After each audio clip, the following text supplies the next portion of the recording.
वज़ीर आज़म शहबाज शरीफ की अक़वाम मुत्तहिदा की जनरल असम्बली के इफ्तिताही इजलास में शिरकत। शहबाज शरीफ की मालदीव के सदर से मुलाकात। एलामिया जारी। एलामिया के मुताबिक दोनों रहनुमाओं का पाकिस्तान और मालदीव के दरमियान देरीना और गहरे ताल्लुकात के फ़रोग़ पर जोर।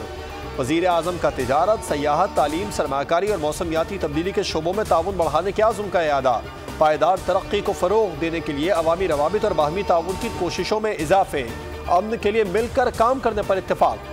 शहबाज शरीफ 27 सितंबर को अक़वाम मुत्तहिदा के जनरल असम्बली के इजलास से खिताब करेंगे। कश्मीर फ़लस्तीन के तनाज़ात के हल पर जोर देंगे। वज़ीर आज़म के आलमी रहनुमाओं से मुलाकातें भी शेड्यूल।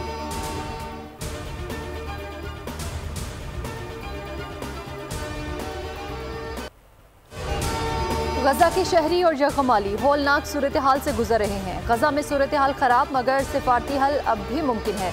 मगरबी किनारे में मासूम फ़लस्तीनियों पर तशद्दुद को रोकना होगा। मशरिक़ वस्ता में एक और जंग किसी के मफाद में नहीं।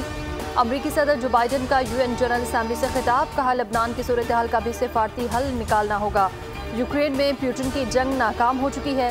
रूस ने यूक्रेन पर हमला किया तो हम खामोश नहीं रह सकते। चीन के साथ मुआशी मुकाबला करना है।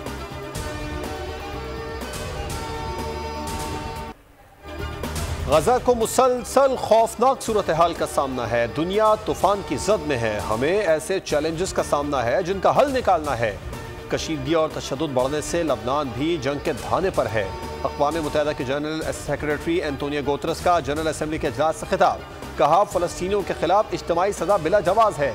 मौसमियाती तब्दीली की वजह से दुनिया की आबादी को तबाही का सामना है। दुनिया को मुतबादिल तवानाई के मनसूबों की जानिब जाना होगा।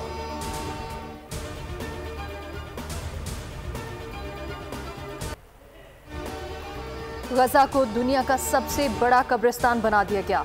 आलमी अमन सलामती काउंसिल के 5 अरकान के हाथों यह कमाल है। गजा में 41,000 शहादतें हो चुकी हैं।